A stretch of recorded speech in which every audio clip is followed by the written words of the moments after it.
welcome to the Magma Clubhouse in partnership with Wacom. We've been having a blast hanging out, chatting, and pushing pixels together with our Magma community. Each week, we pick a theme, a color palette, or maybe a fun background scene for the canvas that we invite you to fill with us. With past themes like Mermaid, Panda Power, Animal Skate Park, Star Wars, and Spider-Man, it's been awesome seeing what you create each time. All are welcome to join in, and if you want to invite your friends over, you can find all the details to share with them in the stream description below. We'll be getting started shortly, so top up your coffee mug and grab a drawing tablet. While you wait, give the stream a thumbs up, subscribe if you're not already, and drop us a comment to let us know where in the world you're joining us from today.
Hey, what's up, Magma friends? Welcome back to Magma Clubhouse. It looks like we've had a couple people jumping in.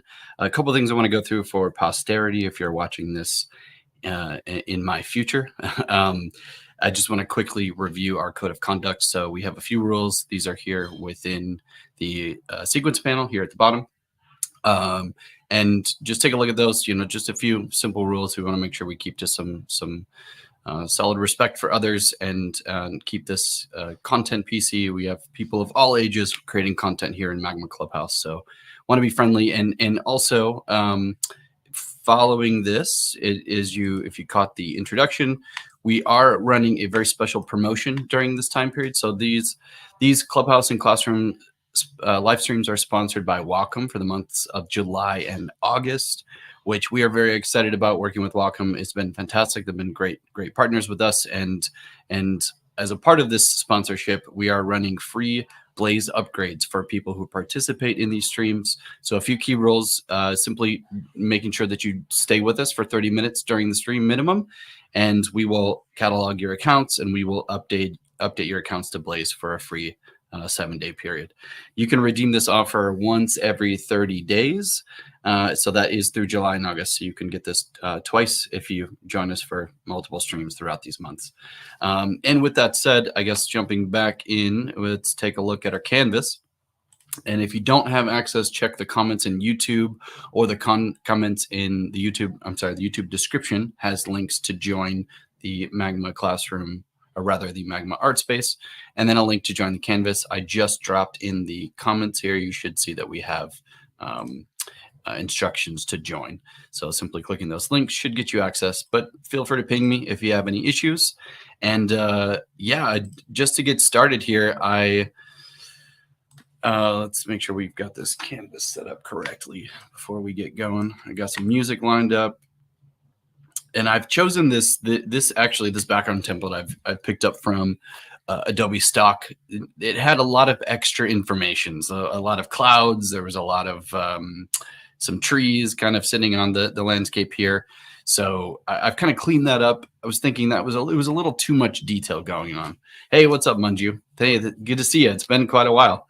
It's been quite a while for me. I'm sure you've been hanging out with Ryan and the rest of the crew. Yes, indeed. So I simplified this scene. Hopefully this is a good starter. Since we're on the subject of Zelda and Breath of the Wild is still fresh and hot in our minds, the release of number 2, wanted to give us something to start with. So feel free to change the terrain. Feel free to modify stuff. It doesn't have to stay exactly the same. So we can go wild and crazy. I myself haven't actually figured out what I want to do. I was kind of thinking about landscapes. What about you, Manju? You here for the hang, or you got some creative plans going on?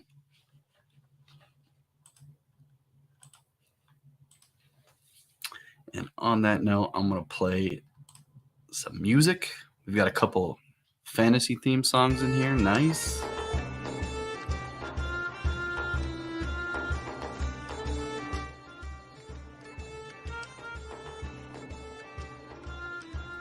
Oh no, your tablet went down. What happened? Just getting old, or did you get frustrated and throw it through a window?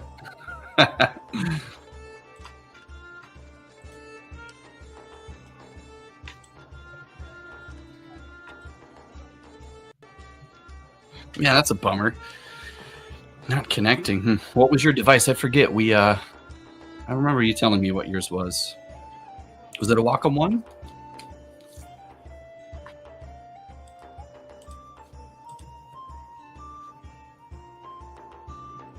Yep. Okay. Well, I'm sorry to hear that. I'm glad to hear you got one on the way, though.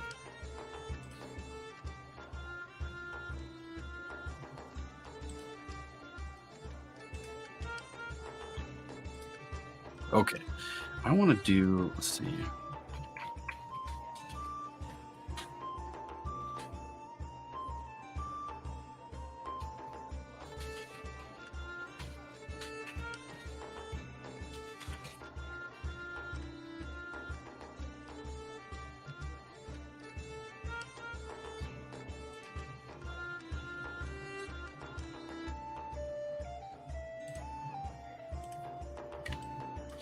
I was thinking about doing some kind of like castle tower.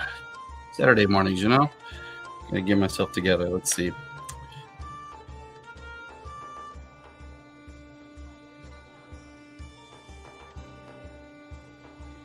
So, Manju, how you been doing with the other streams? You've been joining a lot with Ryan? I haven't been keeping up with everything, so I'm not sure how many people have been jumping in.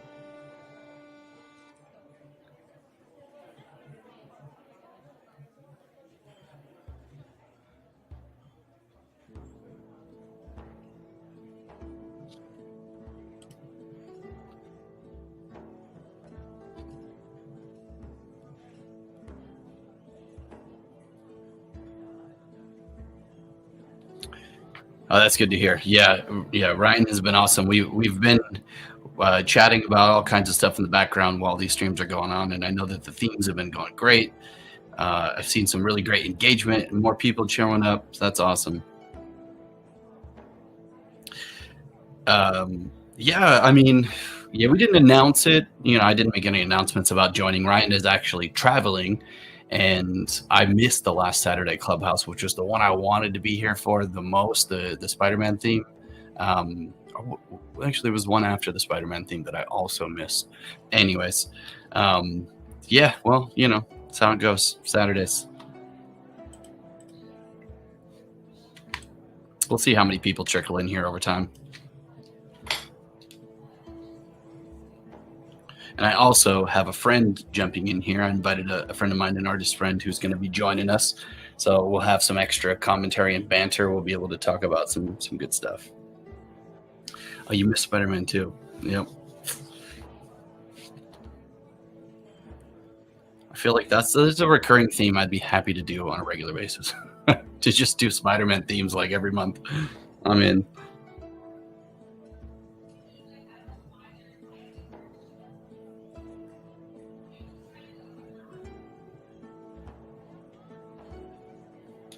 Okay, let's see what's going on here.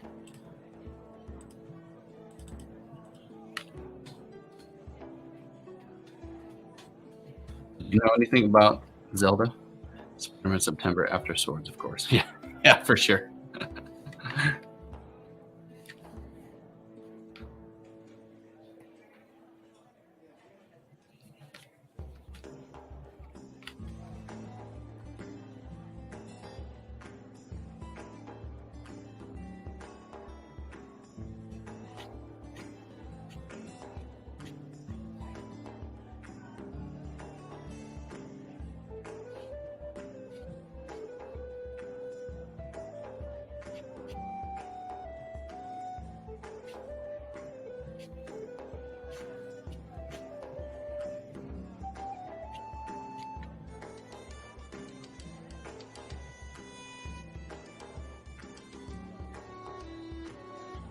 Oh, you had all the games and never played them.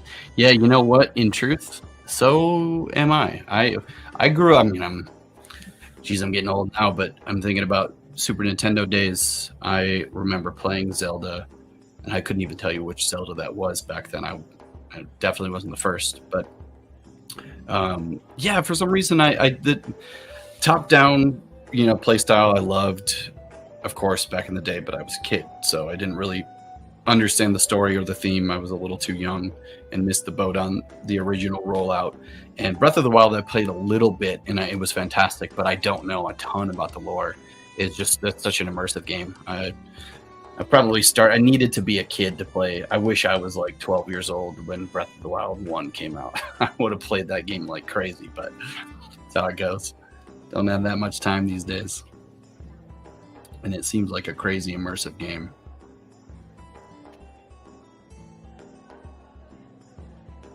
Ah, okay.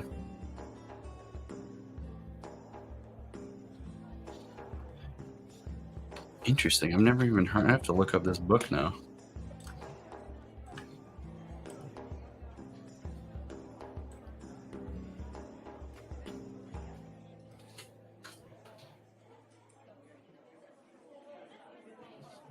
So what was the inspiration for getting the book? I wonder. Is that like, it's probably got some great just fantasy lore and good storytelling, I imagine.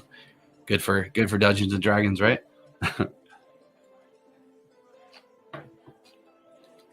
Mm.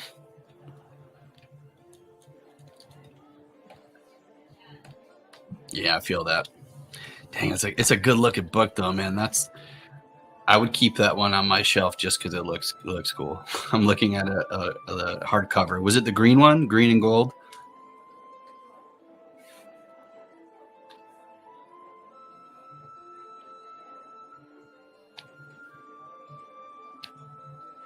Yeah, nice.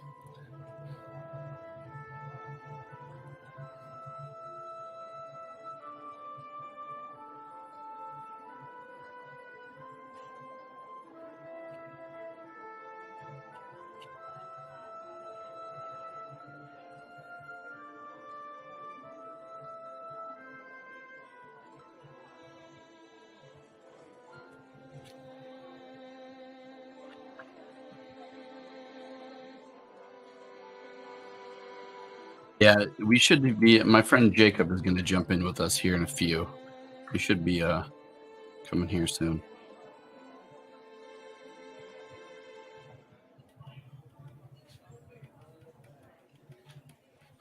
I did expect the Zelda theme to actually gain more attention right off the bat.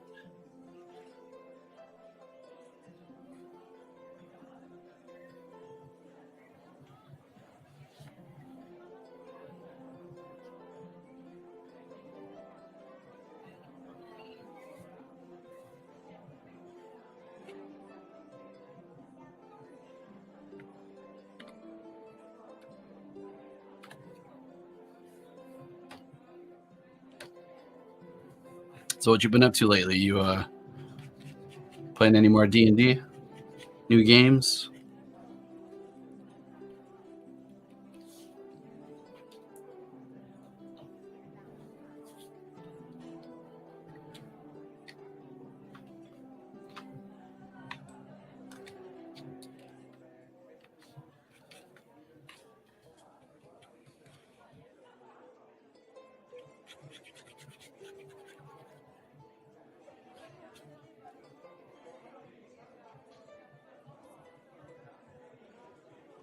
Oh, okay.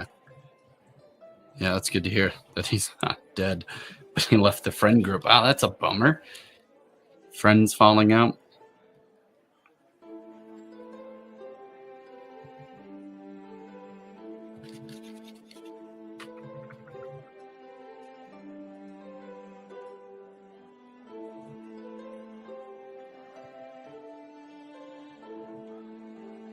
That's good to hear, man.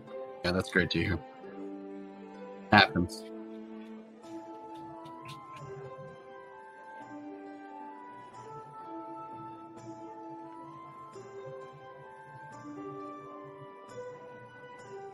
Okay. So he was this like a like a voting system? Did he choose to leave, or was he just getting on everybody's nerves? Or she?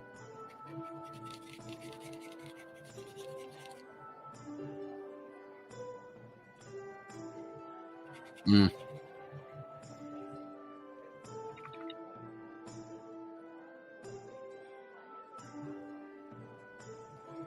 Yeah, there's something about playing games with people that can bring out those types of, I guess, conflicts, you know? Definitely have that same, friends that I don't play games with, it's usually not an issue, where you have drama between friends, but you play games, things can get heated, people say things, who knows?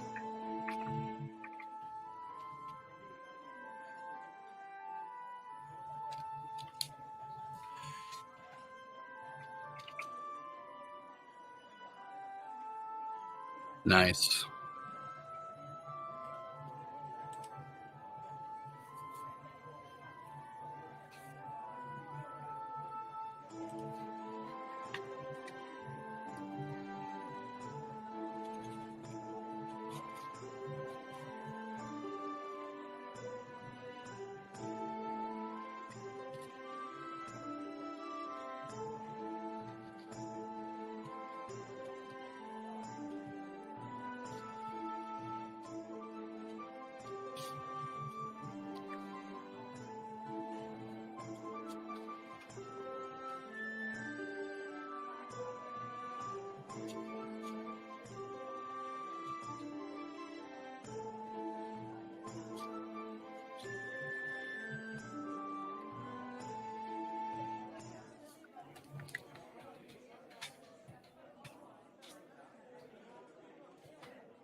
A griffin pin that you lost a few years back. Interesting. Like, just is it related to anything, or just like you just had a griffin pin?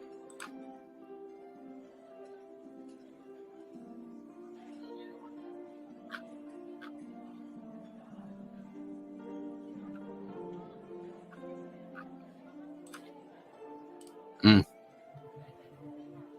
Nice. That's good. That's awesome. It's such a great feeling when you find something that was lost for a long time, you thought was gone forever.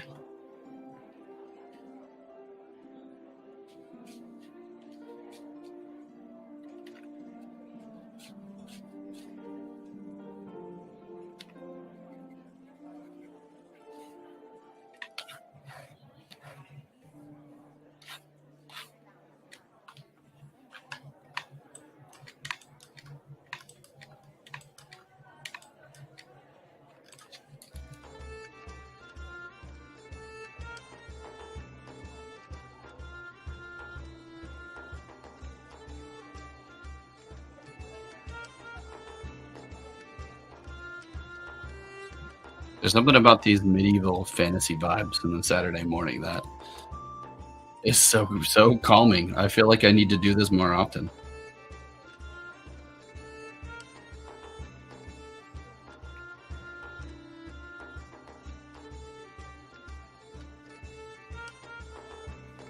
What's up, Evers? Welcome.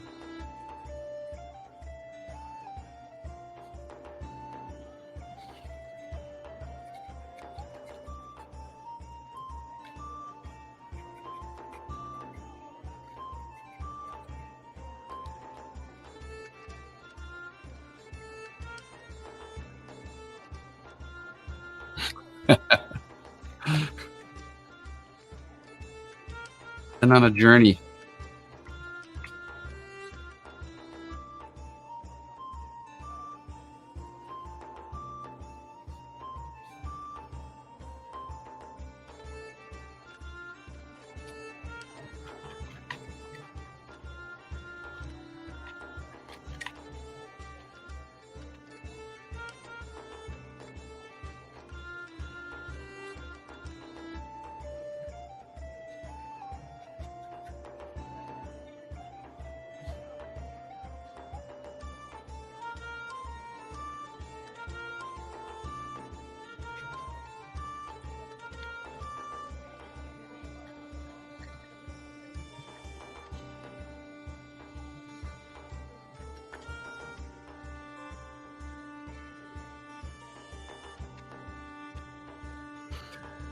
I mean, more Zelda things like this. I mean, this is a nice extension, but let's see.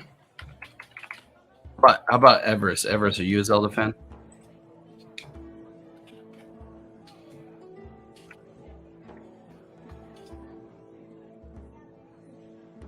Oh, Shield. Yeah, that's a good call. Nice.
Oh, the Animal Skate Park was a good one, huh? What was what did you like? Give me the details. I briefly caught the beginning and the opening of it, but I never skimmed through the rest.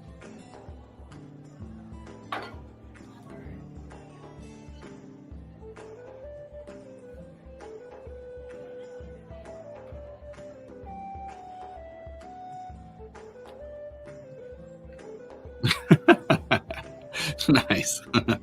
Classic. That's great.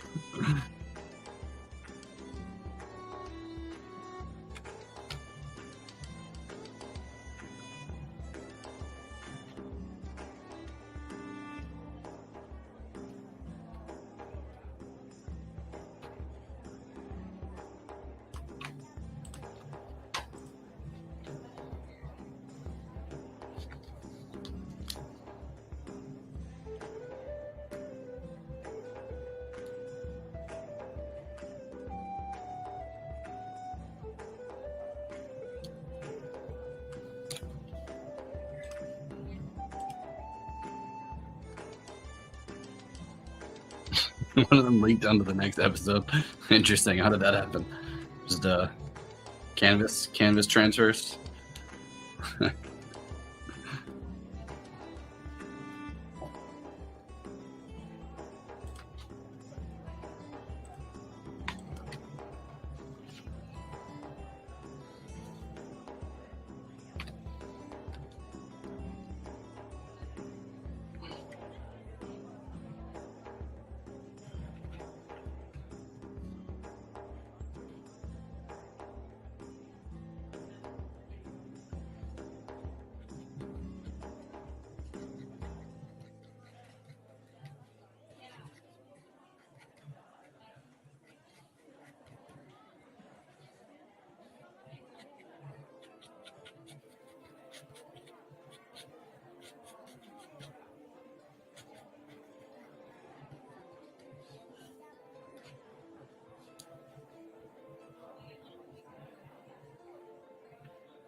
Manji, we gotta get you in here, man. How about some clouds?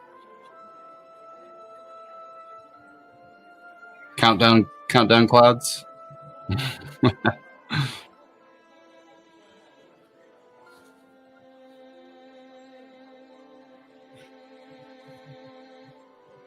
That's what I like to hear.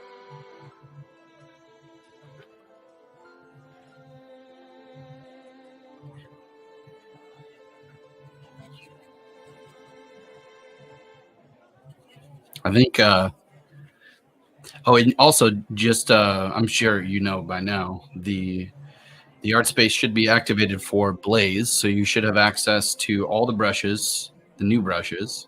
So hopefully maybe that'll help with if you're stuck using a mouse or a trackpad without your tablet. Some of those have some good repeatable patterns. Ah, you did. Okay.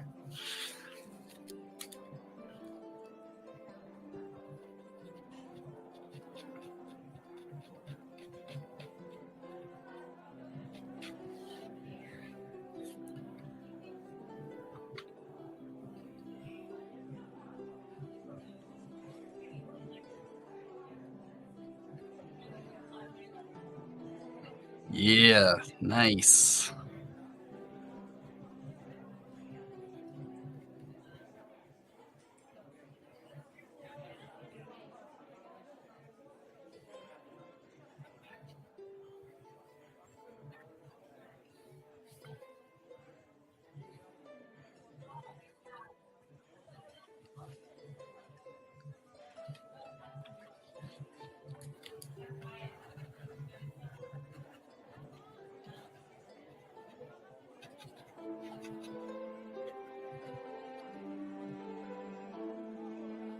Let's see what's up with track number 2.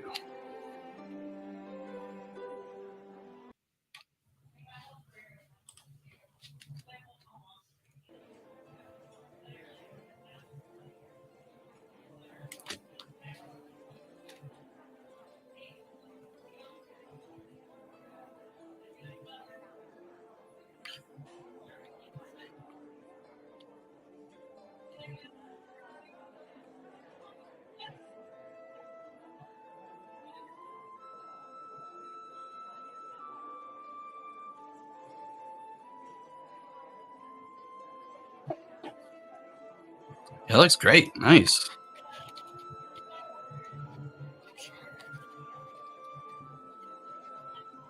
What's up, Everest? How are you?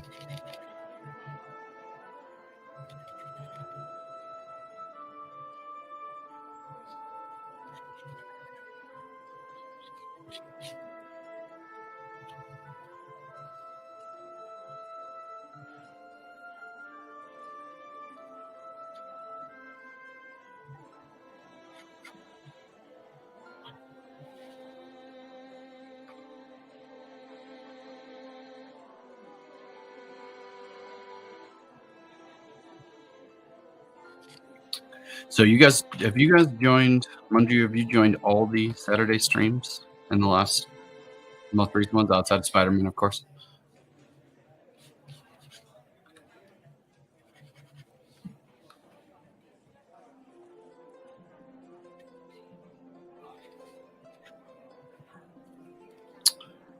How was the attendance for those was pretty good from what I recall.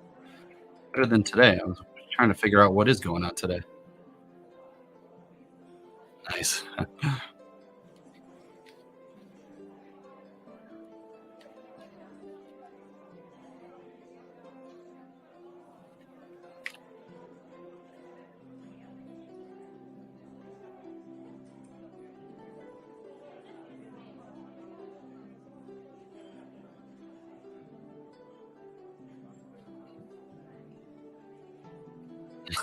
That's a pretty solid excuse. Not even an excuse. It's all reason to not be there. So that means, and if I recall, you're Central Time as well. Nice. So you saw Saturday like morning or noon. That's a good time. Probably wasn't that packed. Or probably actually might have been.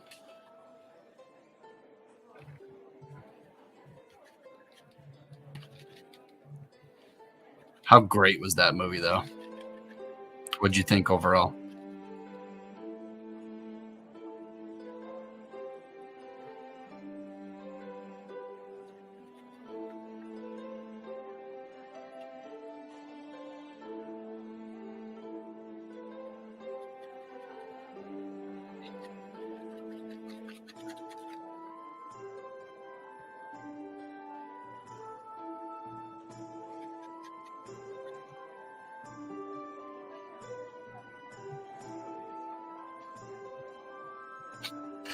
That's so cool.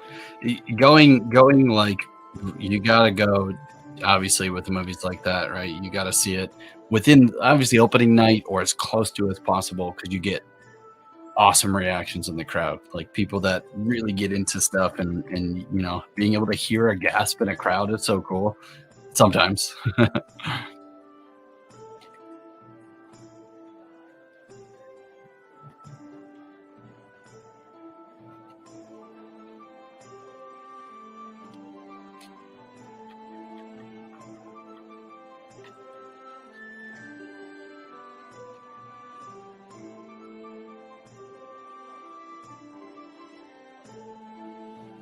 Yeah, I thought it was just stunning in general. The frame rate stuff they were doing, playing around with different characters' frame rates, and just the level of detail and love they put into everything was just incredible. And I really felt like the paintovers that they did were even cleaner this time around than the first time. They added a lot of, not even subtle, just a lot of extra detail on top of all the incredible 3D work that they have done.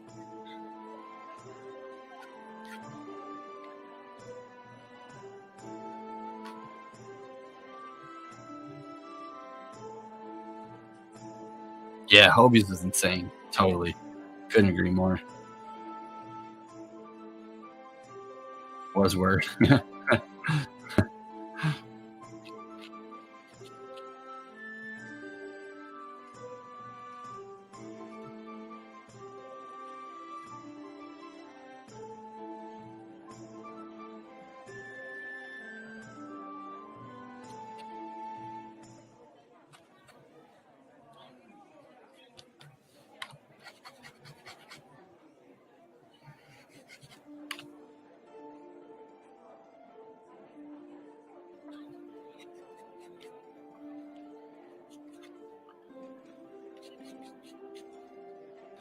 Man, I gotta stop skipping these streams. I'm feeling so rusty right now.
Yeah, real nice work in those clouds.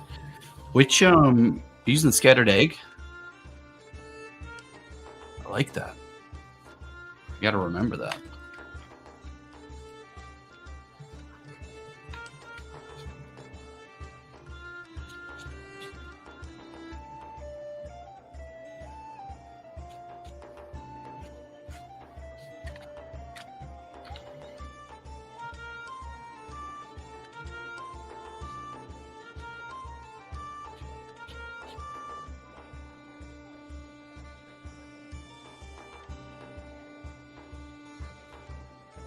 Ah, textured one.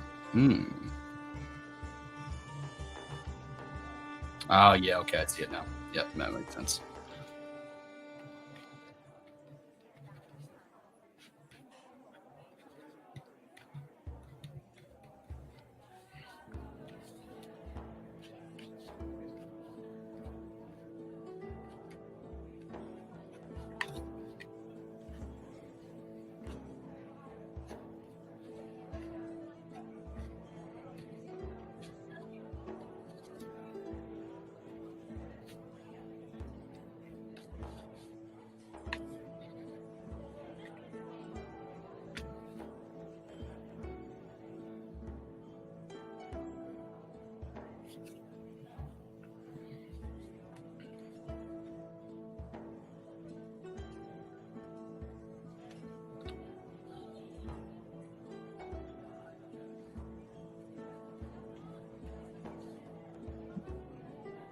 Yes, he did. Yes, we should praise him as much as we can. He killed it. And Ryan spent a lot of time working out those brushes, and it was well worth the time. And it has opened up quite a bit of insight and possibility. One of the challenging things is trying to figure out what other things we want brush customizations and modifications that we'll need for brushes. And we've got a ton of things on our list that we need to, or that we're rather in progress on. But developing those was really, really insightful. And the fuzzy brush is your favorite. The fuzzy brush. Yeah. I got to give that a proper test run. Let's take a look. Yeah, it has great texture. Like, I messed around with this a bit. I haven't actually used it in an applicable setting yet, but yeah, it is super nice. It flows really well.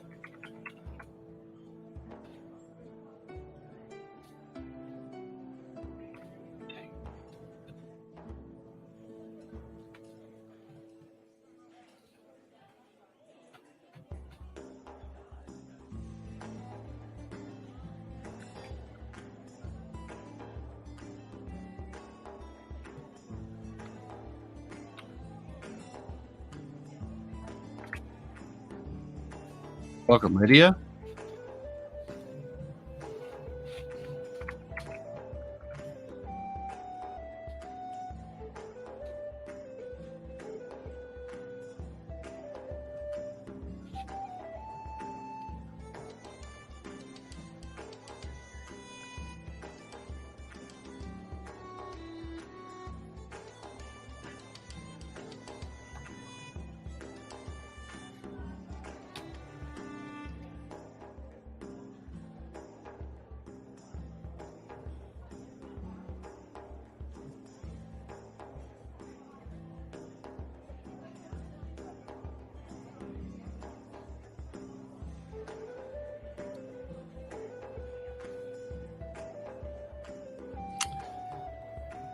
Oh, nice. Cool. Welcome. Is this your first time joining? If you can hear me.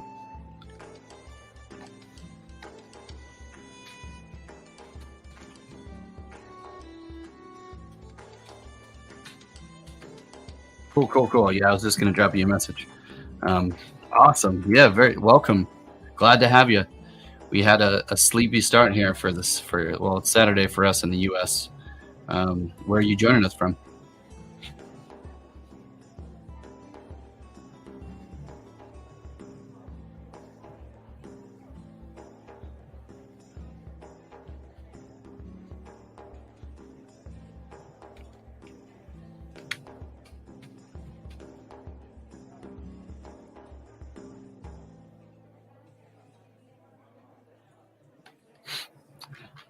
I gotta zoom out.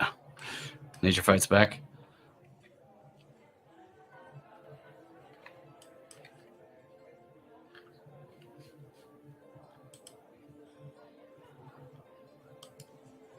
What am I looking at here?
What's up, Namanan? Welcome.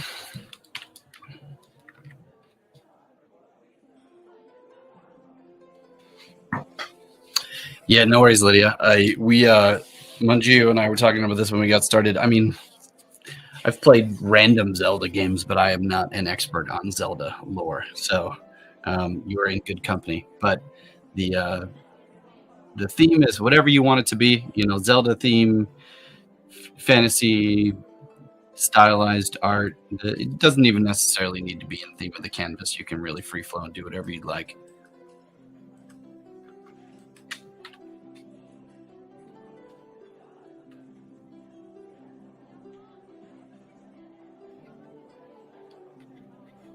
What I love about different joiners in this stream in particular is people that some people want to do characters, but I've noticed a lot of painters that join are focusing a lot on environments and landscapes and all of that, which is so important and fun when we can kind of combine both landscape and character design or props.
Dang.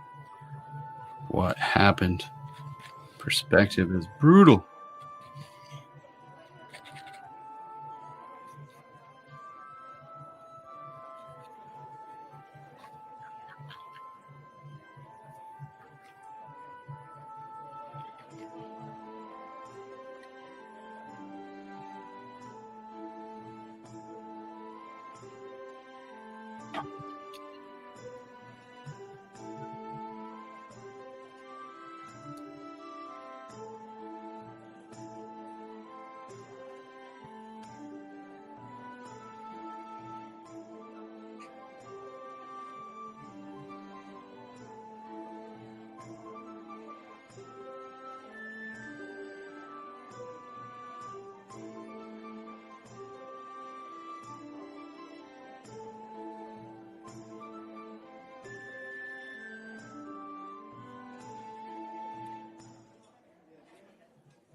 I'm just catching this giant pink bunny. Or is that a bunny? Oh, no, it's not. Sorry. That's an interesting character design in the background. I dig that, though. For a second, I thought it was just a giant bunny, which also checks out these vibrant green hills in the background.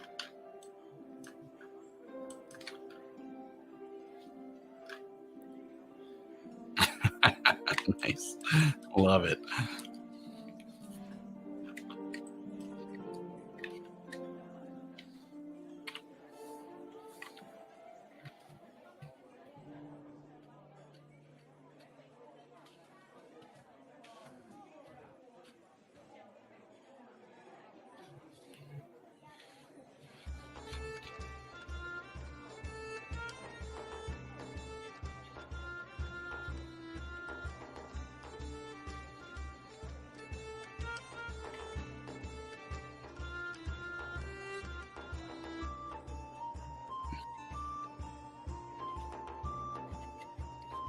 I was hoping we get somebody in here that knows a bit more about some of the creature design.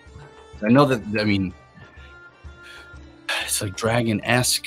I mean, flying creatures, something that we could do in the sky, I think could be really cool. I might look into that. Let's see what we got. Zelda beasts.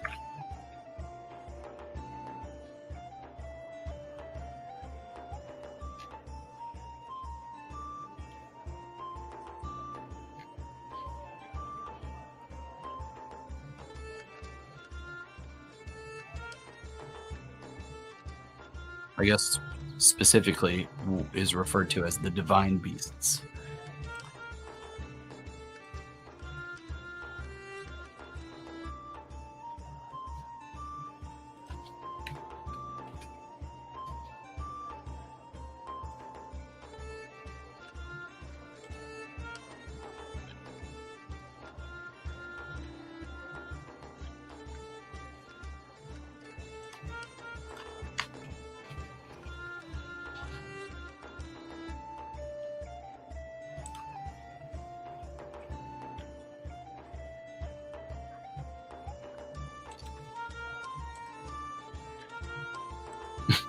I just saw your comment is Latin for the ball of fluff. Nice. Speaking dead languages, I like it.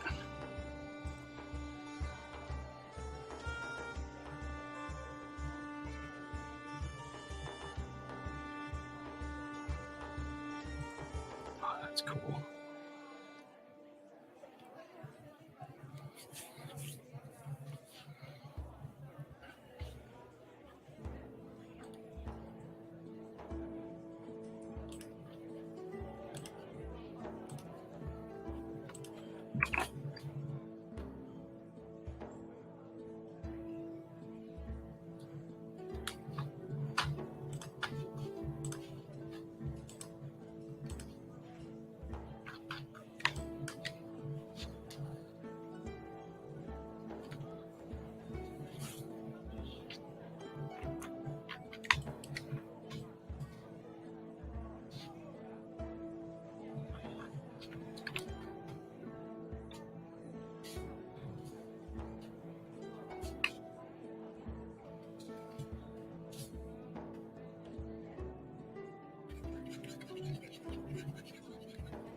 Anybody know of any good open source fantasy music we could add to this?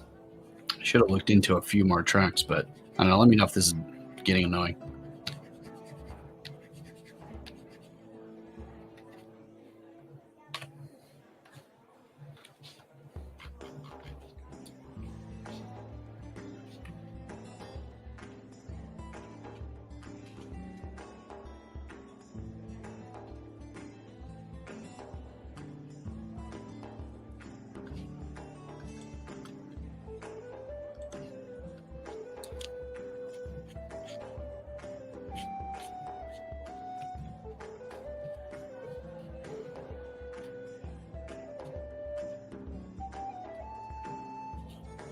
Nice.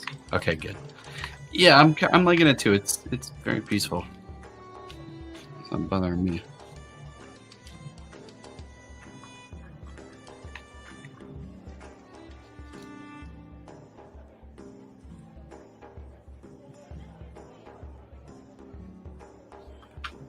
Oh, nice. Looks like we got Jacob. There he is. Welcome, sir. How's it going? Sorry that took so long. Oh, not at all. No, we're just hanging out. Everybody, I'd like to welcome and introduce you to my friend Jacob. Jacob is a professional digital artist, probably the best storyteller I know, and he's here to hang out. And we're going to be introducing Magma to him. So welcome, and feel free to ask any questions, Jacob, if you need it. Yeah, for sure. So what are we working on right now? So this week we're doing, this is our Clubhouse. So we host a Clubhouse every Wednesday, but once a month we do it on Saturdays. Nice. in hopes to catch more people. We've got our regular crew, some of the folks here on the canvas with us right now. But we're doing a Zelda themed canvas. So very nice. Yeah. I know Jacob and I were just talking about this. I was asking him if he got into Breath of the Wild. It sounds like you haven't jumped in there yet, or wasn't totally your interest. So I had it. I bought Breath of the Wild, bought the Switch. I was super stoked. I got into it. I was never a huge Zelda fan before. I always loved the artwork. I always loved the storytelling, everything that kind of came with it. But I was never a top-down kind of player. I didn't own any Nintendo systems after probably the Super Nintendo. And then I was like, you know what? This game looks like it's going to be next level. So I got it. And then I had forgotten how bad I am at games. So I ended up, I played it for a while, played it for maybe 10 or 15 hours. And I just was getting nowhere. I'm just not as into the grind with games. It's a beautiful looking game. I think there was a little too much action for my liking. I'm more of an explorer kind of guy. Yeah. Discovering things, playing like puzzles and stuff like that. And I ended up actually giving my Switch and the game to my sister-in-law as just a gift because she was just super excited. You gave up your Switch too? I gave my Switch to her, yeah. She was, she came to visit and she doesn't have any systems. And I was like, hey, do you play games? She was like, yeah, I would love to. And so I was like, do you want to play Switch? She just got super excited about that. So I was like, you know what? I think she'd enjoy this a lot more than I do. So I just gave it to her. Well, that's nice of you. I get it. I know you've been playing Death Stranding, which I feel like that sounds like your kind of game. That's the right kind of exploration. That's the kind of game I like. I like those kind of games that you don't necessarily have to fight. Because I'll tell you one thing. I bought what was that, Elden Ring? Oh, yeah. I missed the boat on that one, unfortunately. I played like 10 hours of that game. And got half that was heavy. The entrance of the game. Yeah, it's heavy combat, right? So hard. Hard. Can I get the link to this? Yes. Did you made your account? I do have an account, yes. Okay, perfect. Then let's see. I'll drop you the link info. It'll be here. I'm gonna have to send it to you here in StreamYard. Okay. You should see a little private chat option. Yes. So the first one's going to take you into the art space, and this, we've got thousands of people that are a part of this art space, and this is the one of the spaces that we use to host events. So you can always come back, and you could self-navigate to the canvas we're in right now, but the second link will take you. Actually, whoops! Did I put the StreamYard link? Yeah, you put the StreamYard link in there. Oh no! Whoops! This is what happens when you got me working on Saturdays. And this isn't work. This is just hanging out. Okay, there's the link.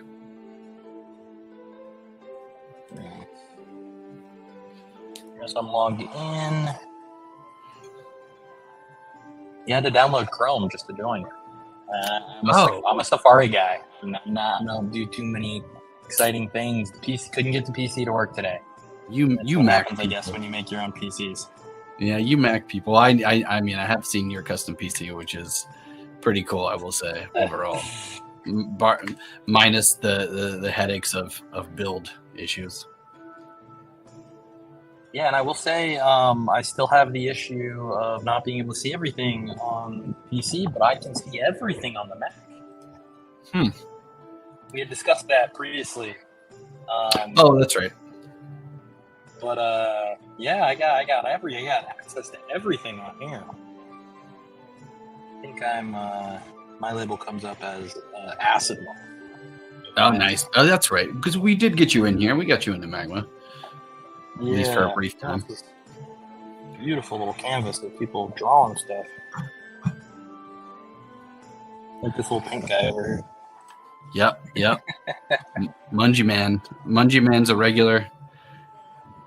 He's always got some great contributions in the background. You got to keep an eye out for little figurines that'll pop up in the most random places. That's funny. It's just fun to scroll through and just look at everything. Yeah. We do a different theme every Clubhouse, and I have dreams and visions of doing more collaborative like role assignments where we can kind of like, he's drawing an arrow to it. Oh, I gotta look at this one. Yeah, I gotta zoom in now on the guy.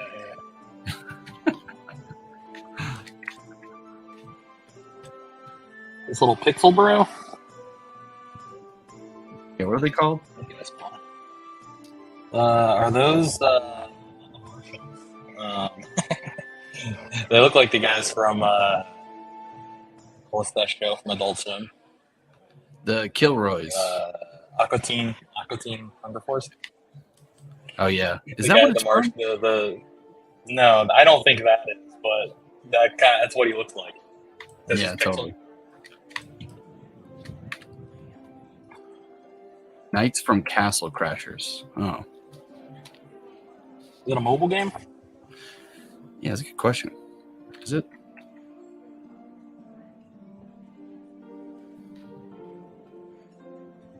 I don't know enough about Zelda. I don't know enough about games. I love them. I watch people play games. I love the lore behind the majority of the games out there. I could never remember the name. Yeah, I hear you on that. Your mic's cutting in and out a little bit. Is mine? No, you're good. Is that better? Okay. Sounds better. I have an air conditioner right next to my desk, and it was blowing air right on me, and I think it was messing with my headphones. Ah, that makes sense.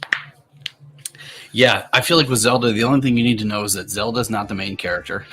Number one. Yeah. like the base rules. And in Breath of the Wild, I don't know. I was kind of like you. I played a little bit of the first one, but I do like grindy, long haul games where there's a lot of stuff to do. Like I just finished Jedi Fallen Order. Or not Fallen Order. Nice. Jedi Survivor, and I did everything 100%. Did it on ultra hard mode. Beat all the villains. Collected all the collectibles. I like games that are like combat driven, but have like great enough exploration that you can kind of do a lot. That's awesome. I I'm into those kind of games, but I guess I started playing Metal Gear Solid. That was like my first real game that I played. We've talked about this before. Yeah. There's just something about the not actually having to fight too much in the game that I really love. I mean, it really just captured my imagination being a spy. So, if I could go back and just be a spy like that, it would just be awesome. Oh my gosh. I mean, it was one of the first games. I mean, I played the first Metal Gear Solid. No, not the Nintendo one, but the PlayStation release. I probably played it 15 times through, like legitimate. And like one time you go through, just like go full assault and try to fight everybody, and then you could just do a full stealth and like not encounter anybody or not interact with anybody and just like sneak your way through. And when you have that option, that's so great. That's such a great combination. It also felt like one of the first games that allowed you to benefit from beating the game and playing it again. Because if you beat the whole game without killing anybody, you received like an orange bandana, and then that bandana allowed you to have like infinite ammo. Or if you beat the game, you could get the stealth suit, and then you just be invisible. And it's like little things like that allowed you to play the game and get a reward that wasn't just beating the game. And I don't really remember anything else after that. Yeah. Totally. Anyone know of a knockoff royalty-free? I didn't catch that. Yeah, these guys were asking for like a specific track. I'm playing like some royalty-free like medieval fantasy music right now. Oh, nice. It's pretty. I'll crank it up a little bit. I don't know if you can hear it. Honestly, it was setting the vibe so well. I heard it, but I just didn't register it. I just felt like I was in a tavern, just like chilling. That's the goal, man. Little wizard guy on top of we're on this little classic wizard guy, just chilling, watching everybody on top of the castle. Thank you. I started mocking up that castle there, and I kind of left it to go to the shield down here. So feel free to take over if you want to. So do you have a reference going on? Like, are you just how many people are here just drawing? You see on the top. Radfire Fox has got a little reference going on that he's drawing with. Yeah. I'm curious to know how many other people on this chat are just freehanding it, just going at it. Yeah, it's a good question. I'm pretty sure Munju is going at it. Everest is always doing really great environment pieces and landscape paintings. I don't know, Everest, do you use reference?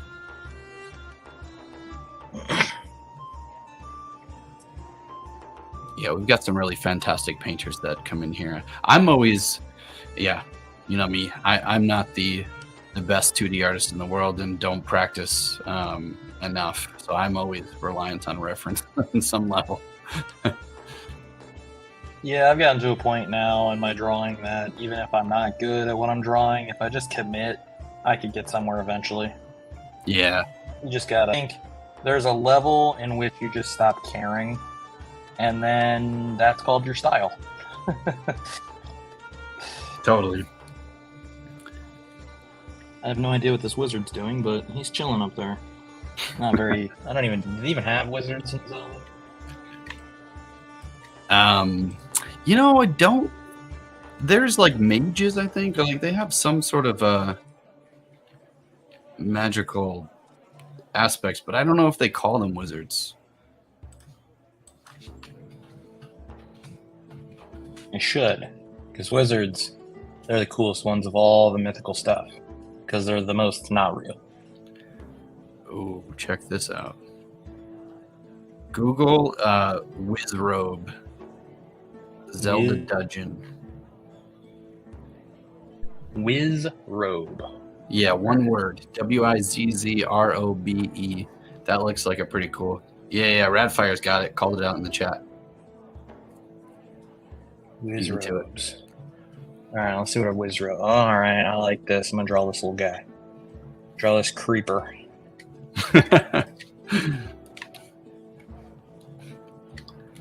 So, yeah, I was mentioning to everybody here, and Jake's a really great storyteller. I was wondering, you've been writing, coming up with any new ideas?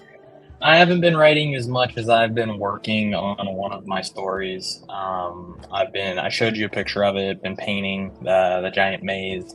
Oh yeah, which is amazing, Just- by the way. Working on some stuff that might not necessarily look. Let's see here. Let me see if I can get this image into this. Can I paste into here? Edit. Paste. Wow. Okay. That guy just popped in out of nowhere. I didn't draw him, I swear. How do I transform it? Yeah, teach me a little bit here, Saul. I don't draw as much in computers as much as a lot of other people, so Oh, you gotta figure out that's how a subtle flex there. No, I mean I just I'm just kidding. tend not to find myself because I work on computers all day long, so I don't tend to want to draw on the computer when I'm done. Yeah, I hear that. Paste a new layer. Okay, let's edit that. Do I do the transform? I'm gonna So do a little in here it's shift. transform demo for me. Yeah, Shift T. In the Shift browser, T. we can't use Control as much, or we aren't using Control as much currently. Yeah, Shift T should give you the transform. Nice. Okay, so let's just go in here and let's make this wizard boy that I'm making look a little bit more creeperly. Nice. But yeah, I haven't been working too much on too many stories. Just kind of refining the stories that I have. Just trying to build some lore. Who knows? Maybe eventually I'll tell somebody about it. Hey, I know that it takes quite a long time to get to that place where you want to, Yeah. fleshing all that stuff out. What have you been working on lately other than, all of this beautiful program? That's about it. Really working on the background on Magma itself, and big part of my job here is helping us grow the community and the product, and bringing forth these streams and these events, and planning a lot of other things as well. I really am just focusing on trying to help give our users, all the people that are joining us here, and those that join our other streams, just more access to community growth and tools and things that help make art engagements more fun. We at Magma, we really want to. We're very applicable for professionals and studios and team management and things like that, but it's so powerful and engaging just to come and hang out and do stuff together. And there's so many possibilities when it comes to additions and things that we could be adding into this space. So I don't do this enough, jumping into the streams. I did early on. We have another guy, Ryan, who's been running all of these streams. He's actually traveling today, and Nice. So yeah, getting a chance to come and hang out with all of you guys here is always so important, and I don't do enough of this stuff lately, truthfully. I mean, getting invited, it's an honor. It's fun to be a part of something like this and be able to see what everybody's creating. Yeah, no, we'd love to have you. I had been thinking about this for a while. The plan was to be inviting more guests and having more people co-host with us. So I figured this all kind of came to a point last night where I was like, hey, let's just hang out if you want to jump in. Yeah, I mean, we kind of did this previously without anybody being aware. So it's nice to be able to kind of sit here and see what everybody else is doing. Totally. Some Zelda lore getting dropped in here too. Everybody talking about whiz robes and all this fun stuff down here. Yeah, apparently whiz robes float in the air. Okay, that's good to know. So you actually nailed it. Is that like, do you think it's like tiring for them? Like, do you think they have to it's like exercise for them to float, or do they naturally float? Can you guys answer that question? That's the real, the real fans will know. Right. If they get out of breath with all their floating.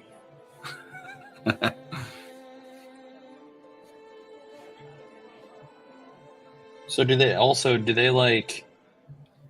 Do they like shoot magic out of their hands? Because he doesn't really look like he has like a staff. He looks like he has like a weird sword. I did see some red. Yeah, it's like, yeah, it is some sort of a staff-like weapon.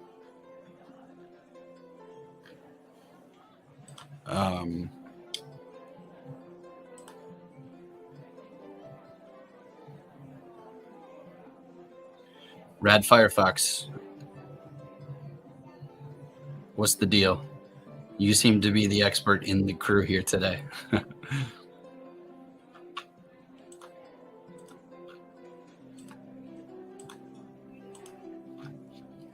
Yeah, my little guy is just chilling on top of the hill, or on top of the castle. He's just watching. He's an observer. He doesn't care so much about the magic. Right. Taking a day off. He heard that there's this little guy running around town stealing everything, so he's just observing. Because apparently, when you're Link, you just get to steal everything and nothing happens. They should introduce like a star system similar to Grand Theft Auto into Zelda, because classically you just go into everyone's house and just steal everything from all their pots. Totally. Yeah. These are the details, like the entertainment industry needs you, Jacob, when it comes to this stuff. Like, these are the details that I think we all want. Like and this might be a little bit of a tangent, but like that's the stuff that I feel like we need in games and in storytelling now more than ever. Like the cookie cutter, like you can't skip over those little things because people play and watch too many things now. Like it gets monotonous, and like I was playing the Harry Potter game recently. I finished that one before I finished Jedi Survivor. And yeah, it was the same deal. You just like wander into people's homes and it's all photorealistic, or trying to be realistic, and people are just hanging out and you're just taking their stuff and you walk out and it's like, I guess it's one of those like insider, like gamer joke things, but it does get kind of old, doesn't it? I feel like it would. I feel like, there is the little bit of grunt. I think that was one thing that turned me off from Breath of the Wild when playing it. It doesn't seem to be the issue with Tears of the Kingdom. I think that's the name of the new one. There was a little bit of monotony to everything that happens once you kind of do the first few things.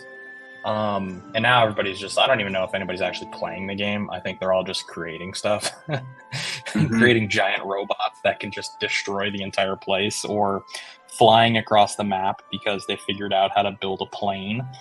I saw one guy who set up a plane, or one individual, because I don't know who it was, who set up an entire plane so that it would fly from one side of the map to the other, and when he ran out of batteries, he would step away from the main system, cook himself some food, regenerate his batteries, and then get back on the plane without it drifting or anything, and then start back up and just start going again.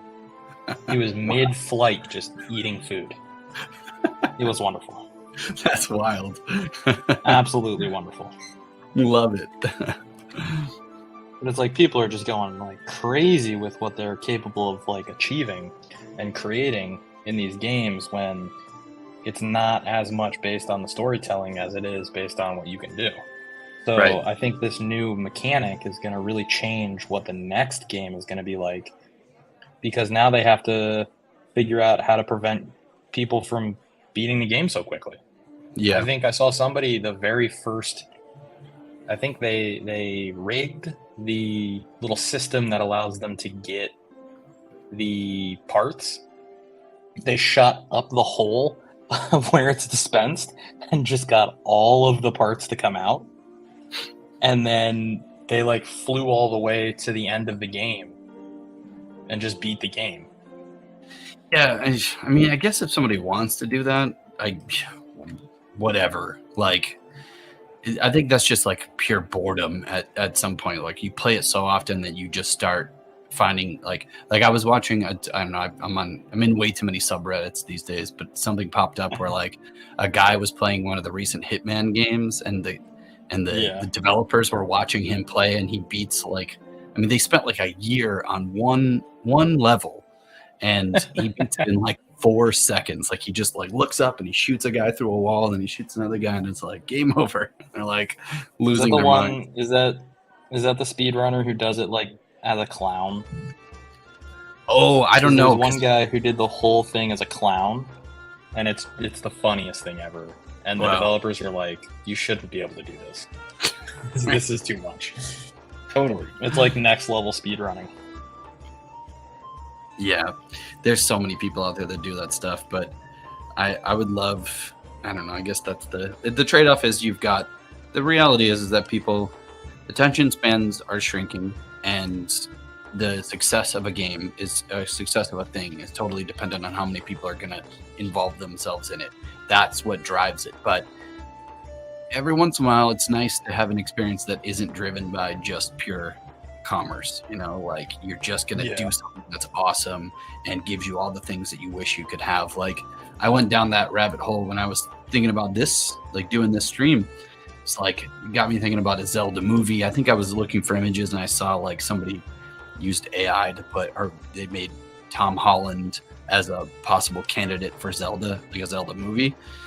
And I was like, wow, Zelda would be a great story for a movie. Then it was, and that's the trap, because you know what you imagine it's going to be is never what it is, because they don't make it for the people that play the game. They make it for the people that don't know anything about it. And it's just a piece of subject matter that, you know, is new and interesting. So it misses out on all the stuff that all the people that would love it would want to see, basically. Well, they build it for the kids, because we all have to remember this is all children's. This is essentially children's stories. Yeah. I mean, that's why so many adults love it, is because they loved it as a child. So it's like they have a different memory of it. And like, I didn't play Zelda, so I don't have the same attachment to Zelda. I personally think that we need to stop making live action movies, and we need to start exploring animation and 3D as a way of portraying these stories, because they were never meant to be real. Right. And like that new Spider-Man movie, that movie's next level. Oh, it is. And honestly, even the Mario movie is good. Mario movie was great. I'm not gonna lie. The Mario movie was good. Thank you. I'm so glad you liked it, because I trust your opinion on this stuff. You're usually pretty critical of a lot of stuff, so I felt the same. Like I was really impressed with what they did. There was a couple moments where I was like, this is a little not campy, but just like some moments that could have been embellished on a bit more, but they hit like the big notes, like the opening scene where they've got the side scrollers view where they're kind of jumping through all the construction stuff. I was like, that's great. Like these great like key reference points to the game that you needed to see. Even the way they handled the jokiness of the Power voice, star, because that was the biggest thing.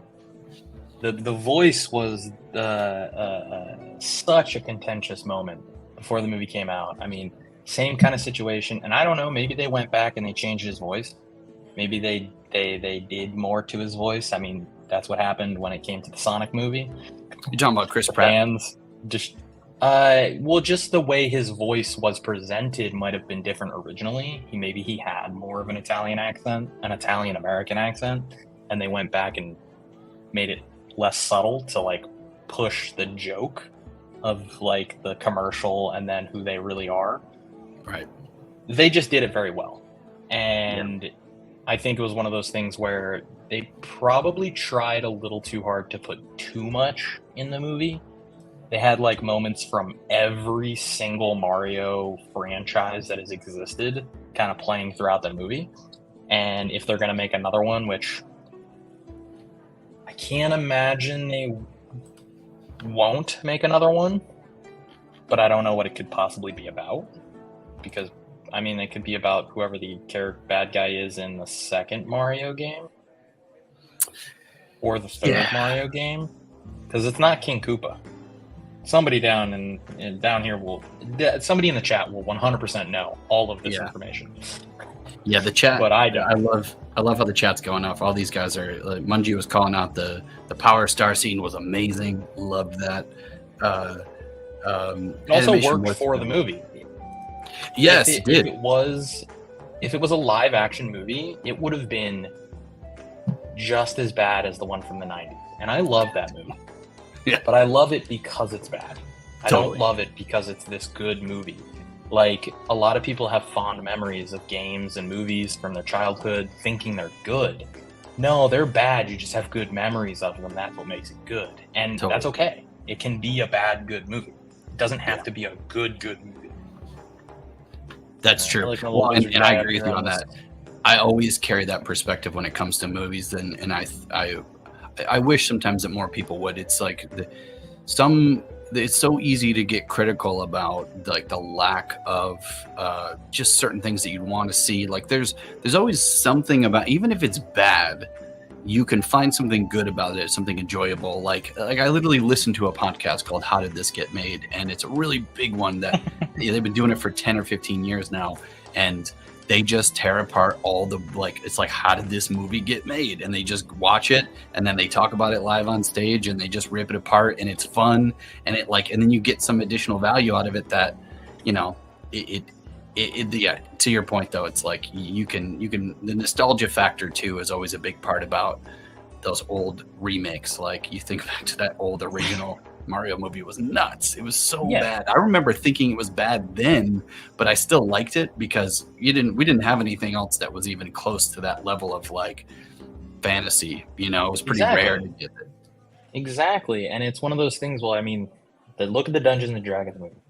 I love the lore behind Dungeons and Dragons. I've never played it myself, but they didn't make a serious movie. They made a funny movie that's supposed to encapsulate playing a video game or playing Dungeons and Dragons with your friends.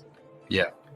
And it's jokey and it's silly and it is tongue-in-cheek a lot of the time because that's how you play with your friends. You say dumb stuff like, well, why don't I just turn into a worm and crawl through a hole?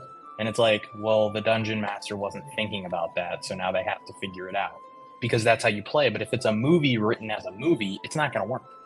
Because then it's going to be cool, and everything they do is going to be so cool. Like when in the movie, sorry, spoiler alert, if anybody hasn't seen the movie, unfortunately, that's on you. Because I think you can stream it for free on like 5 different channels now. It's a good movie. I would go see it. But there's a moment in it when they use a decoy, and it's supposed to be Chris Pine playing a lute.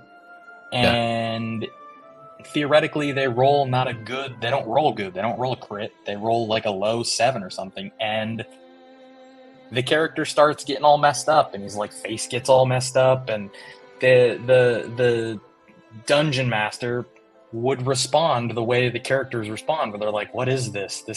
What is this? What is this demonic thing that's happening in front of us? As this human starts like turning into like a literal live glitch of a person. And it's like, it had to be tongue-in-cheek like that because they made a Dungeons and Dragons movies in the 90s and it was too serious. It was trying to be like Lord of the Rings, and it was bad. Mm-hmm. It was really cheesy and bad. Yeah, without a doubt. It's easier to, and it actually, I think to your point, you're absolutely right. Like the fun engagement that you get with your friends, it's not always, and we have Mungie Man here who's in the stream with us that has played Dungeons and Dragons. I'm sure he's got stuff to share, but it seems like it would be more fun and engaging in that way. So going that route that they did just makes sense for so many reasons. And it did have some great like serious moments, like when they went into the Undercroft, like it was like building up to this like great action, great epic scenes, and then it switches to like this massive like huge fat dragon that's like not your traditional dragon. It was like, that was amazing. I didn't need to see can't even fly. Yeah. And then the way they get out of the whole situation is such like a person who isn't writing a story for a cool story trying to figure out how to get out of a situation. They are just like, let's just blow a hole through the ceiling and go out through the water. And it's like, it's like the dungeon master would have written this long, complex way for them to get out with this battle scene that would take 30, 40 minutes. And then somebody's just like, how about I just blow a hole through the ceiling. And then it's just like, okay, I guess that works. Everything's just scrapped. And that's kind of what they did. Like, there wasn't this giant epic battle with the dragon. It was just, they just kind of get away. And it's just awesome. It just works so perfectly. But that also is a movie that has no real visuals that are publicly known. Like, there are books, there are fan art, there's all that kind of stuff for Dungeons and Dragons, but like a tiefling doesn't really have a colloquially known look. So you could do whatever you want and it works. You can follow all the different books and lore and drawings and stuff and create what you want, but it's not like this whole thing where everybody has to look a specific way. Yeah. But like for something like Zelda or like Mario, to kind of pull this story back or this conversation back to where we were originally talking, if they make a live action Zelda, it's not gonna work because there are so many crazy things that happen in Zelda that it kind of has to be an animated movie. Without a doubt. Without a doubt. Yeah. Agreed. Also, they already kind of started creating, like Sonic was kind of pushing it. Like, that's not a movie for adults. That's a movie for children. And if you like the movie, I got no problem with that. I'm sure the movie's hilarious. But it is one of those things where it's not going to be as successful, so they're not going to put as much money behind it. So it's like, if you look at it as a business strategy, making a live action Zelda movie, I think is never going to happen because it's not a good business idea. I mean, look at Ghost in the Shell. That could have been the coolest movie ever. But it did not come out well. It probably looks visually good, but it's just the anime there's something about the anime that's just so awesome that you don't get in live action. Yeah, and I think that's the one thing that we should all be learning from this. Like, I think of it as an experimental phase in storytelling. You take mediums and you transition a piece of content to a different medium. It can be done for some things. Like, I think Dungeons and Dragons, and I'd love to know Mungie Man's thoughts on this stuff if you like the movie, since you play D&D.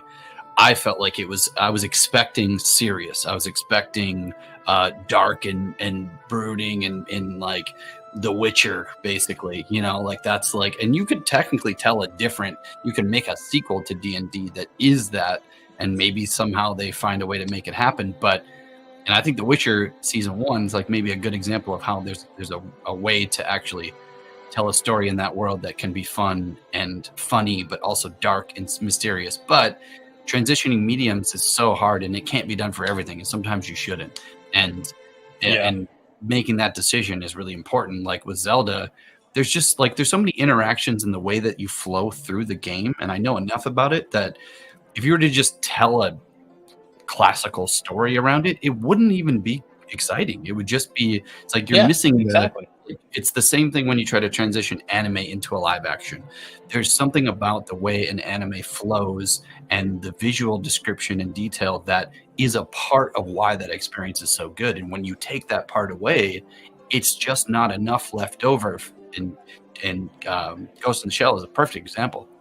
In my opinion, it was stunning. They almost went shot for shot. It was like the opening sequence, bam, nailed it. Like moved in, like went through all the major sequences and nailed it. And I thought it was a visual masterpiece. I thought it was really well done. Even some of the makeup effects and the characters, all of that was great. But it just wasn't like, I didn't feel anything throughout it. I just was like, I felt like I was watching an art piece kind of play through. Well, it's interesting because it's one of those things where what is turning it into a live action due to, how does that make the story better? Is it just because people want to see it live action, or does it actually do something to make the story better? Mm-hmm. And like the Mario movie, the newest one, was good because everything that happens in Mario is already so kind of ridiculous. You jump up and hit blocks with your hand, and they're just floating blocks. It's silly. Yeah. It's like it doesn't contextually make sense, so you can't transition that into live action and have it make sense, because it just doesn't make sense. Right. So you have to build. It's harder to suspend your disbelief when it becomes live action and stuff starts to not work so well. So if they were to do a Zelda movie, I believe it would work really well as a animated film. And it would allow them to do a lot of different things to the film and express a lot of different things that just probably wouldn't work. And I think that's why everybody always makes a gritty movie whenever they turn like a comic book or something into a movie, because it's the only way to kind of justify a lot of things that are happening. Like if anybody's seen the new Spider-Man, into the Spider-Verse, or even just the first Spider-Man, which now I'm blanking on the name of it. It works so well because you just suspend disbelief of a person who's swinging with webs and everything, and you can get into action much quicker. When you have Tom Holland, who has been a good Spider-Man, I'm personally an Andrew Garfield fan. I think he was the best Spider-Man, and everybody can crucify me later if they want. I love Tom Holland, but Amazing Spider-Man to me was Amazing Spider-Man 2 was like Apex Mountain. It was so good. Well, I think the issue I have with the Tom Holland Spider-Man is they take away some of his genius. Because everything he has because of Tony Stark. Right. In the original Spider-Man comics, he's a genius.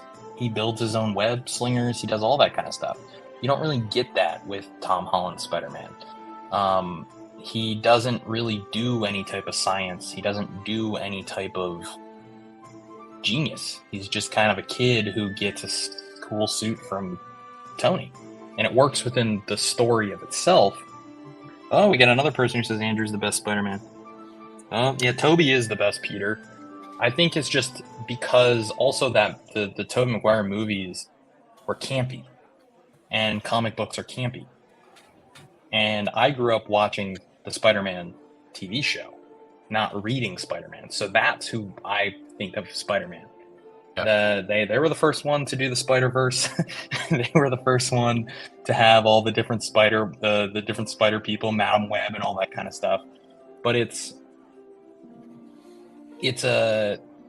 kind of getting away from what a lot of people know as Spider-Man, because also a lot of newer people have all the stuff as who they think Spider-Man is. Yeah.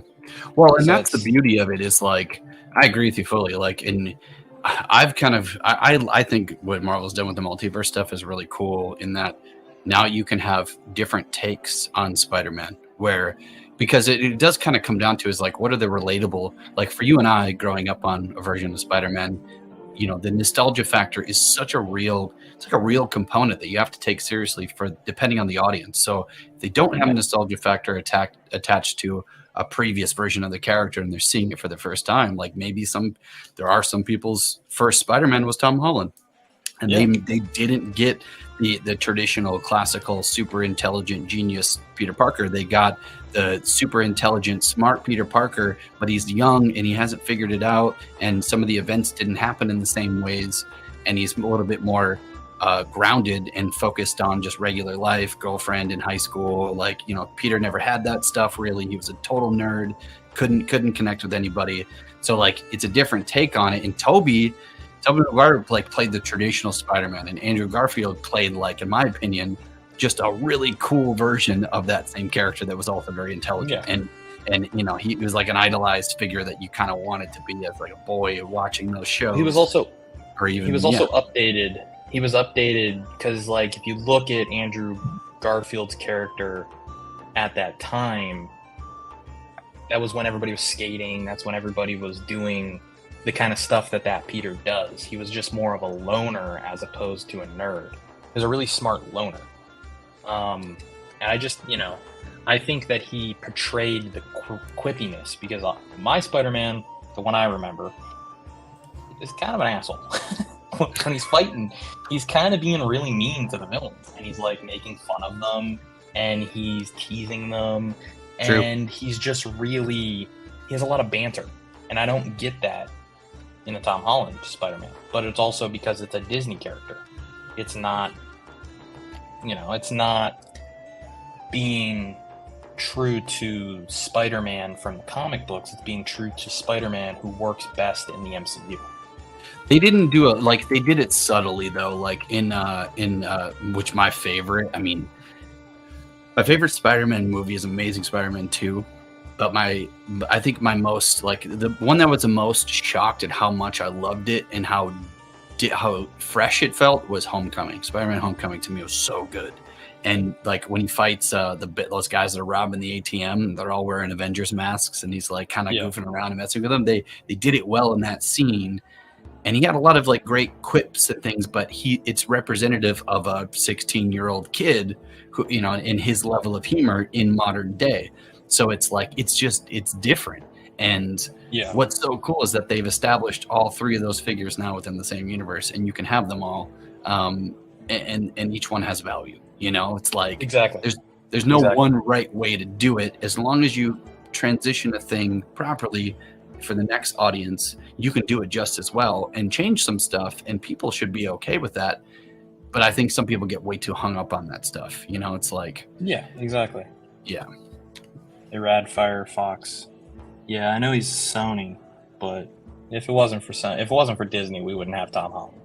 Right. So that's kind of the Disney Spider-Man. It is, for sure. That's why I say that. It's not necessarily that he's a Disney character, even though he's at Disneyland. He's basically owned by Disney. I can't really imagine them being able to get away with any type of Spider-Man movie without Disney being involved and it being successful. Sony, unfortunately, just hasn't. They're just not writing as good of stories. And I think they're trying. I think everybody is falling into the pitfall of wanting to be Marvel. Yeah. And I think that the new DCU is potentially going to fall into that same pitfall of trying to make a franchise rather than just really good movies. And I don't know. I kind of see Spider-Man not really being as successful unless it continues being in the Disney world. Yeah.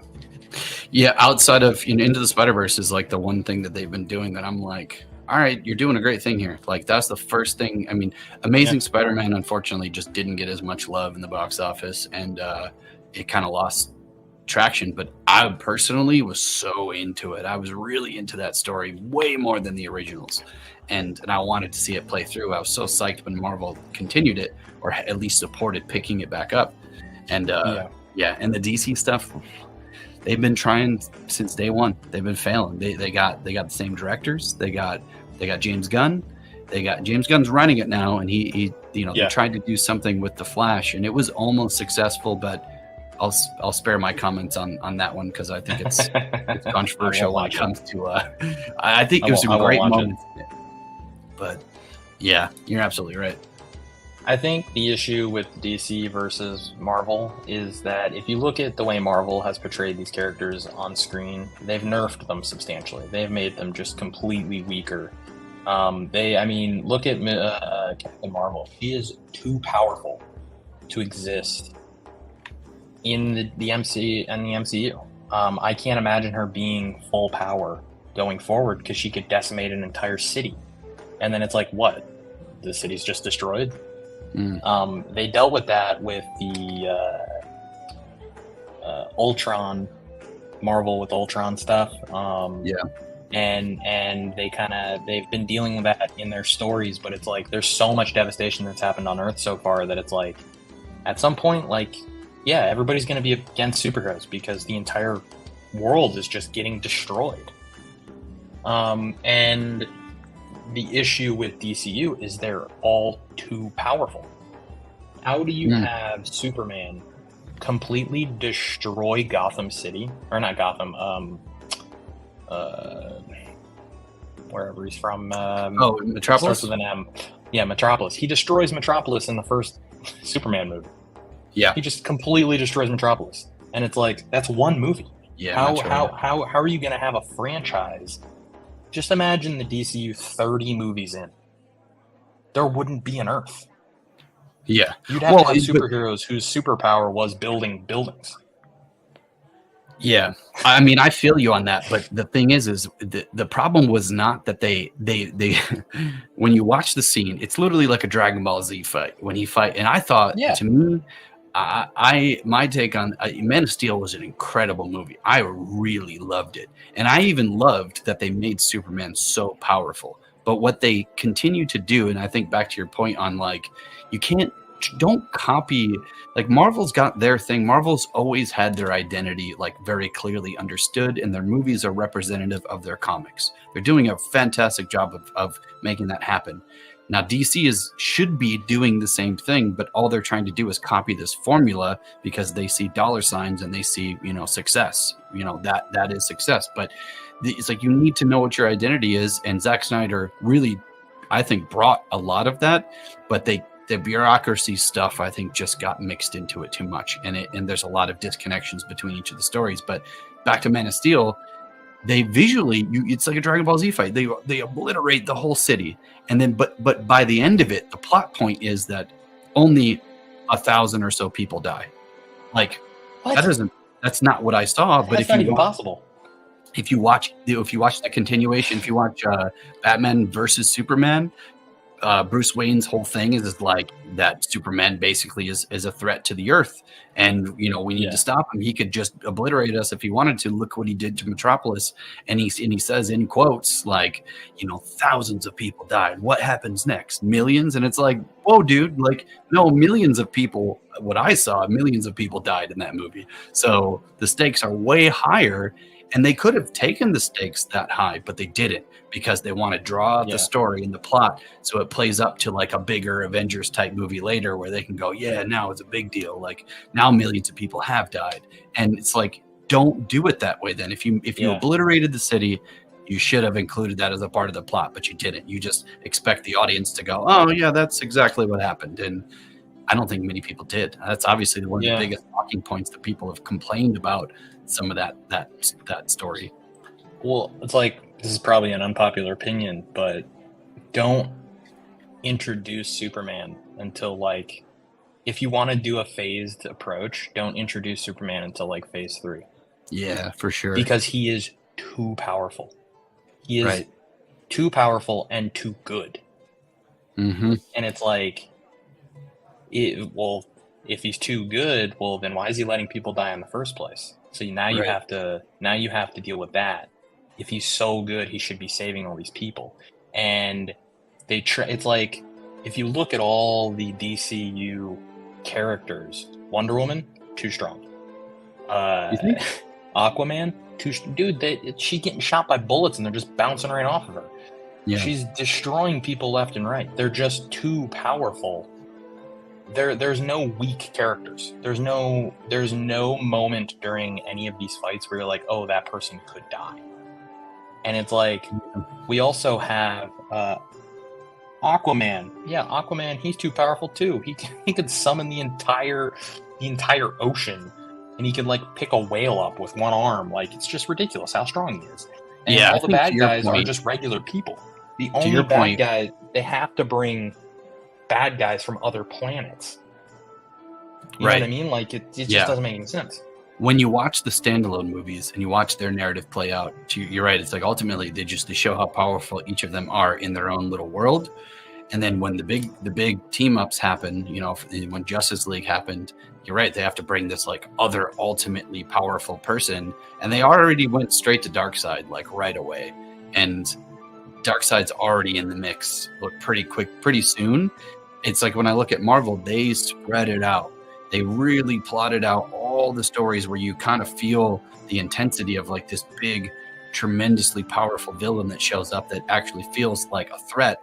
And then people actually died for a little bit. And it actually felt, to me, I was like, it was the most well done like narrative flow when it comes to like balancing of power. And I totally feel you on that.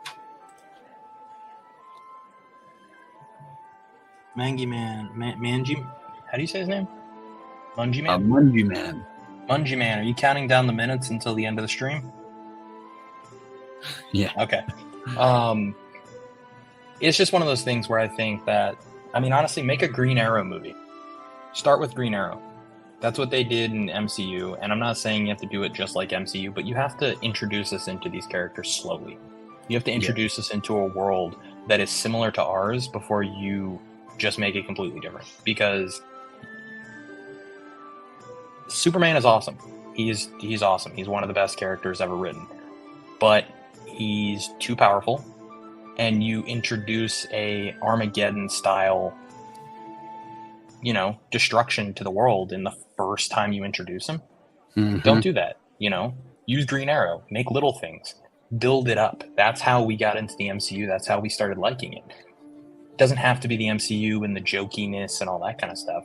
But we can't go into a movie like Black Adam. Could have been a really cool movie. Could have been. It was just too powerful. Yeah. He's just blowing up. He's just destroying F-15s like it's nothing. No. There's a comic book at my school about Superman versus the KKK. Well, that's wonderful. I mean, it sounds like it was a situation where he wasn't as powerful as he really is, because he could have just destroyed all of the KKK in 2 seconds. Interesting. But it's like pink kryptonite. Like, if you look at the history of the Superman comic books, there's a lot of issues, and he changes in terms of how strong he is. If you look at the last Superman Returns or whatever, he picks an entire we do not speak of pink kryptonite. No, we don't. But he picks an entire island of kryptonite up out of the ocean. And then there are moments when, like, a penny-sized amount of kryptonite is crippling to him. So they kind of just have to make something that it's its own thing. You can't rely on the comic books. That's kind of what they're doing in the MCU. That's what they're doing in Spider-Verse. They're referencing the comic books, but they're writing just good stories. Yeah. And that's why they're so good.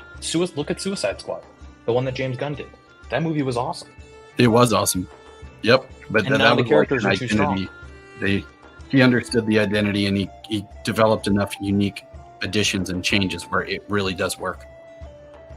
Yeah, and it's, you know, if you you do have to nerf them a little bit. I think the DCU works really well, works best in their animated films.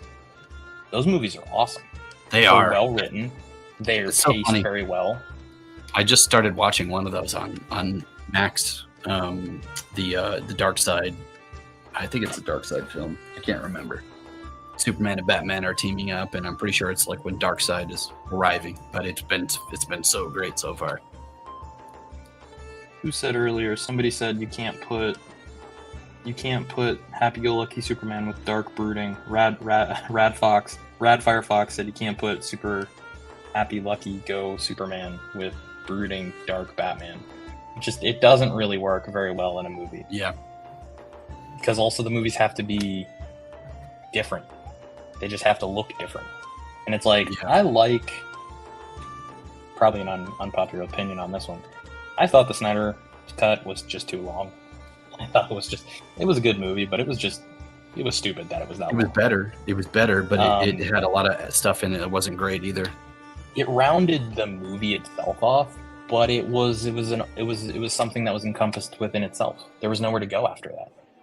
It's like one movie, we went from everything's fine to now we live in an apocalyptic world, and we're best friends with the Joker. It doesn't work. We have to get there somehow. We have to help people get there. We can't expect the audience to just be cool with it. Yeah, absolutely.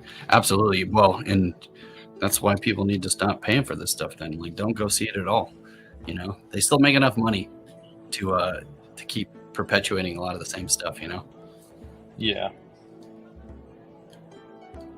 I can't help myself though. Like, even though I have a lot of critical thoughts on like the DCU and all that stuff, I still watch all those movies though. So I'm to blame too. It's like I should just leave it forever, but I can't help it. You know, whether it's good or bad, it helps. It creates an engagement. So like, it's kind of like playing, I don't know, like cookie cutter games, like, I don't know, Call of Duty or fill in the blank. Like, you get so mad and angry because there's so many people that are better than you, but you keep coming back to it, even though you hate it. Exactly. Well, that's why I don't play those types of games. We got some people dipping off. See you guys. See everybody who's leaving early. Yeah, we kind of just went on I a was late super to the long game, tangent. so. Yeah, I mean, it's art. You're not making art for yourself, you're making art for entertainment purposes, so it's not that much of a tangent. No, not at all. Not at all. Well, I'm only bringing that up because there was a bunch of good chatter, people commenting on stuff that we were talking about that I just totally am catching up on now. We'll be What's more up, aware of the chat calligraphy? next time. I'll say that again. So we'll be more aware of the chat next time. Yeah, we try. We try.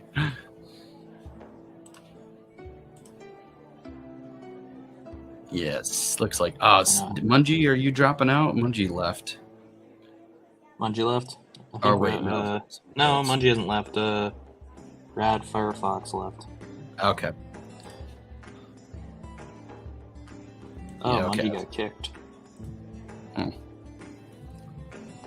I mean, we don't have that much time left in the stream. Time flies. It's 10:54. It was a good conversation. I could talk about that stuff all day. But back to the whole point, though, is like, I'm excited about individuals getting a chance to be telling stories. You know, I love that you do write your own stories and think about that stuff, because we need more of that. Like the whole writer's strike and the stuff going on in entertainment right now, there's a lot of divide in like content creation and like what works, you know, and it does take time to figure out how to make something work. But that's the point. Is my feeling in short is we need less stuff. We need to spend more time on it, and we need to make less stuff. But streaming just overloads us with endless options, you know. Well, streaming and just us being too interested in getting it right away. Yeah. Like we don't, you know, I want you to be done with that sun already, but you're taking your time. Right. Right. I want to enjoy it now. I want to enjoy it now. You know, it's my money. I want it now. Totally. I don't know if anybody gets that reference. JG Wentworth. It's my money and I want it now. That's a classic. Oh man, those commercials never get old. I haven't seen that commercial in a long time.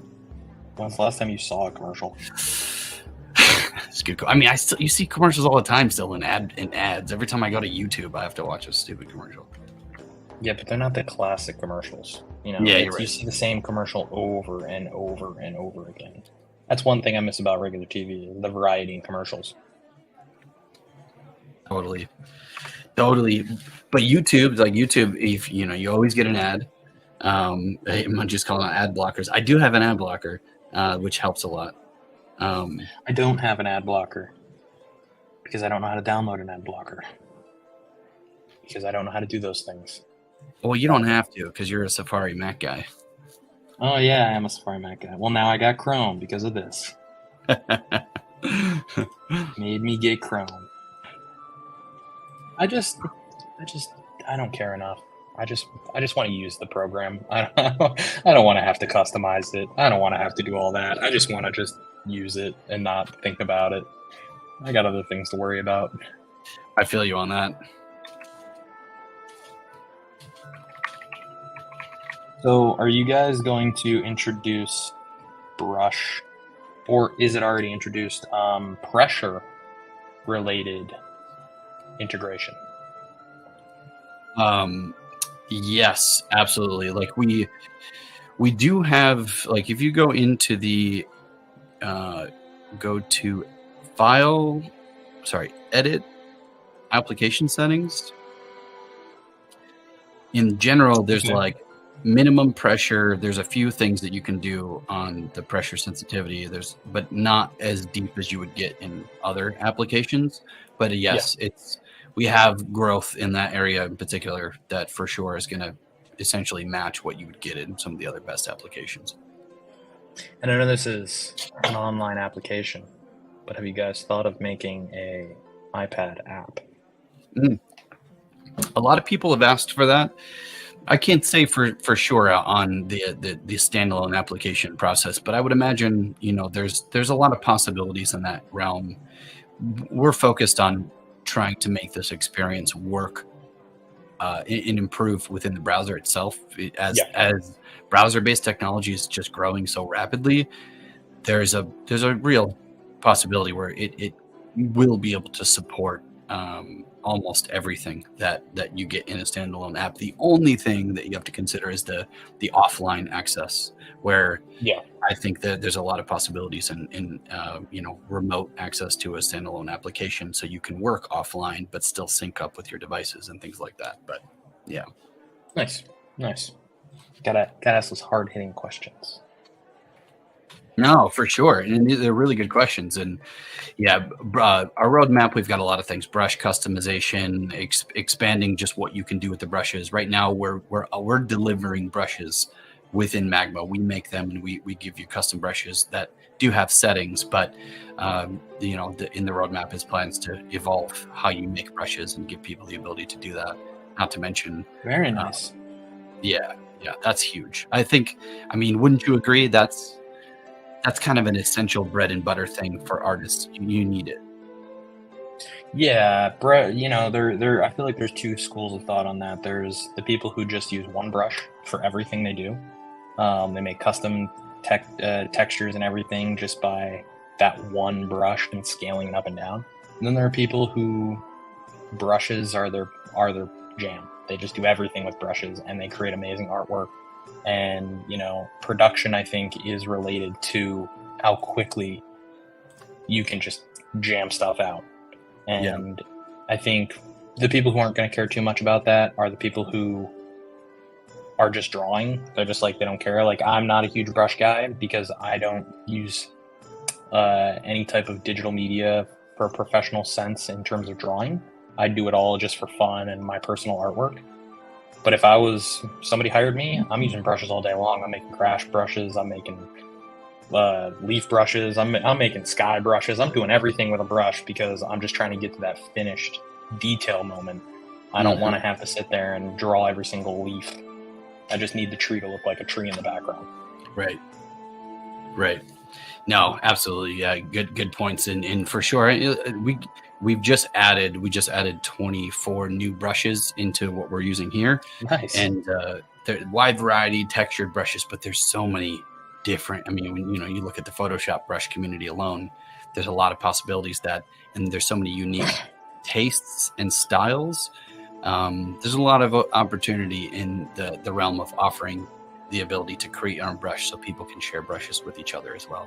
Do you know if there's a kind of a similar way like Typekit is kind of a typography format? If there's a format that brushes can be created in that can be integrated between any type of program, where it's like a PNG and then Magma can ingest that and turn it into a brush. Is that something that exists or something you're aware of? There's no universal brush format. Each application has its own format type, so it has to be reformatted. So you would essentially have to mirror all the same features and settings and options that you have from one application to another in order for that to port directly over. So for us, we can do that for Photoshop brushes, and we have done that for people that use Magma in studios, and we've offered some of that stuff on individual levels. But the goal is to make it essentially to offer all the same things you would get from another application to be able to do it within Magma. There may be a way to incorporate and support certain applications to import those brushes, but most likely not possible for all applications. But man, that would be amazing if it was universal. If only the world operated that way, where we made things work cohesively.